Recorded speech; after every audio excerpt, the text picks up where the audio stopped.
What's going on, guys? It's Wolf. Hope you all are well as we bring 2020 to a close and we bring in 2021. This year's been tough on everyone and I'm no exception. I just smile through it all and keep making videos and jokes. So before we get into today's topic, I've got some hate mail to respond to. Today's hate mail comes from Brandon Woods. I post some pretty inflammatory material at times, and this guy felt the need to respond to me, then proceed to block me before I could respond.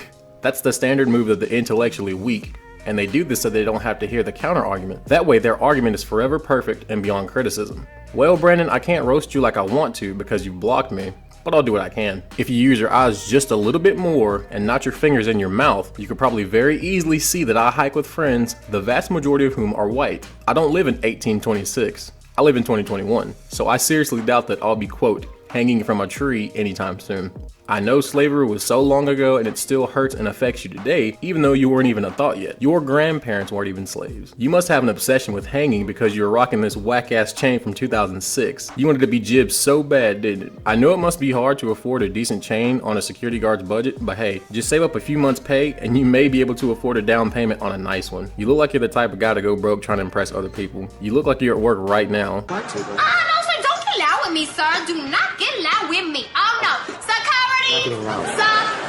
This dude needs to go. He needs to go. Needs to go. Thank you. You look sad and feeling down about your life choices, so you're messaging me, trying to force me into the same mentality as you, blaming white people for all your shortcomings in life. You must not care enough about losing this job, which tells me that it can't pay that much, and I put money on the fact that that's an exit sign behind you. Have fun keeping the door safe, as I'm sure it's a matter of national security. You wouldn't want a stampede of young teenagers trying to sneak into your club, trying to set off the fire alarm by opening the emergency exit behind you, and then running off and yelling either Bunk Gang or World Star. So instead of taking pictures and messaging me, how about you get on your job? Go lick a doorknob. You look like a sad moon pie. Thank you to people like you because you give me more content. While you complain, I create and laugh at you. So in today's video, we're going to be talking about how Black Lives Matter finally got a taste of their own medicine. If you like these types of videos, consider subscribing. Someone, we don't know the name of the group of people or person that did this, but whoever they are, they took it upon themselves to vandalize the statue made for Breonna Taylor. The sculpture was installed on the 12th of December in Latham Square in Oakland, California, and destroyed on the 26th. But there are plans to reconstruct the piece of art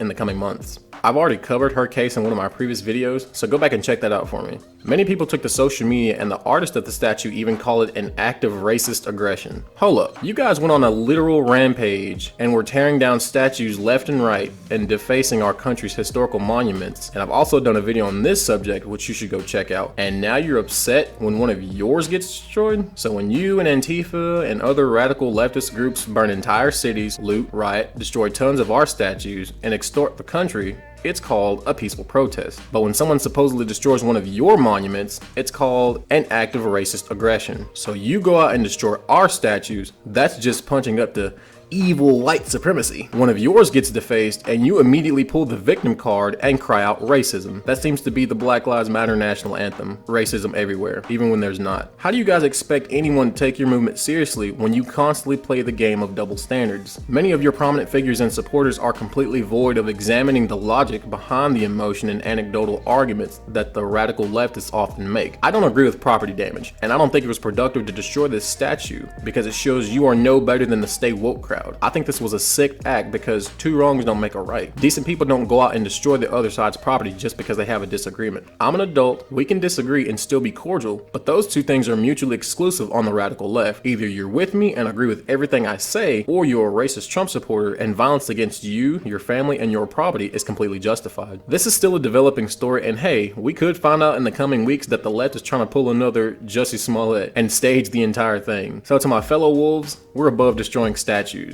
Because if we weren't, then that makes us no better than Black Lives Matter and Antifa. We destroyed the other side with our intellect, articulation, and sound logic. And we'll throw in the occasional roast session. It's hard to argue with someone who's on the side of the objective truth. It's hard to argue with someone who got their information from readily available statistics and news articles and not an emotionally charged rant from a 20-second now this post that only tells half the truth. I want to know you guys' opinions in the comments section. Be sure to like, comment, and subscribe if you liked it because I have more content coming your way. Also be sure to enable your notifications by clicking the bell so you'll be notified anytime that I upload content. That's it for the video, guys. Stay safe, have a happy new year, and don't let racists call you a racist while at the same time ignoring their own racism towards you. Wolf out.